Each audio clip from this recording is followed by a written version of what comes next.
वाढवण बंदर रद्द झालंच पाहिजे या मागणीसाठी सकाळी 11:30 वाजल्यापासून या ठिकाणच्या स्थानिक मच्छीमारांनी मुंबई अहमदाबाद महामार्ग हा वरती रस्ता रोको केलेला आहे आणि हा रस्ता रोको आत्ता जवळपास आपण जर बघितला तर 1:30 वाजलेला आहे।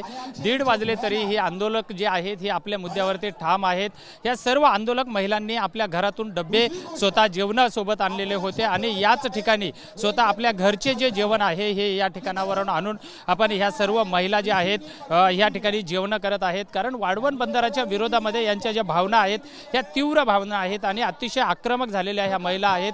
काहीही झालं तरी सरकारचा हा निर्णय आम्ही हाणून पाडणार आणि हे वाढवण बंदर कुठल्याही परिस्थितीमध्ये होऊ देणार नाही अशी भूमिका या सर्व आंदोलकांनी घेतलेली आहे।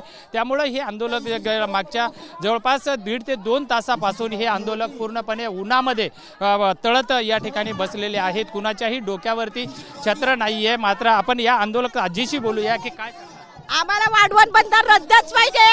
आम्ही काय करणार त्यांना समजत नाही। आमची मच्छीमाराची मुलं काय करणार, कुठलं खाणार? आम्ही लोकांची मुलं बाळा आम्ही कशी बसणार? आमचा समुद्र आम्हाला पाहिजे, दुसरं काय पाहिजे नाही। लोकांची मजुरी करून आम्ही खातात, पोटा भरतात आमची। आम्ही लहान मुलं टाकून लोकांचे कामधंदे किती करणार? लोकांची मजुरी करून काय बसतो आम्ही? कानात ऐकायला नाहीत, कान फुटलेत त्यांचे, कानाला ऐकायला नाहीत त्यांना। त्या सरकारला सांगा तुम्ही आम्हाला रद्दच पाहिजे। आता स्वतः जेवण घेऊन या ठिकाणी तुम्ही ठाण मांडून बसलात। हो, निंबरामध्ये कशाला आलेत आम्ही? आम्हाला वाढवण बंदर रद्द पाहिजे। आम्हाला दुसरं काही पाहिजे नाही। आमचा वाढवण बंदर आम्हाला रद्द पाहिजे। आमची रामाची भूमी आहे, आमच्या कष्टाचा समुद्र आहे, दुसरा काय नाही।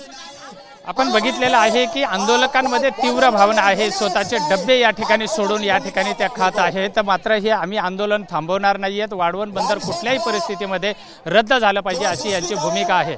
आता पोलिसांकडून या आंदोलकांना समजावण्याचा प्रयत्न सुद्धा सुरू आहे। मात्र हे आंदोलकांना समजावण्यामध्ये पोलीस कधी यशस्वी होतात ते पाहणंही तेवढंच महत्त्वाचं आहे।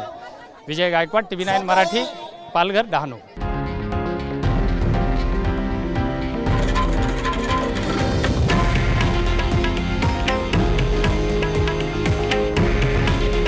हे आहे देशातील नंबर 1 न्यूज नेटवर्क आणि आपण पाहत आहात TV9 मराठी।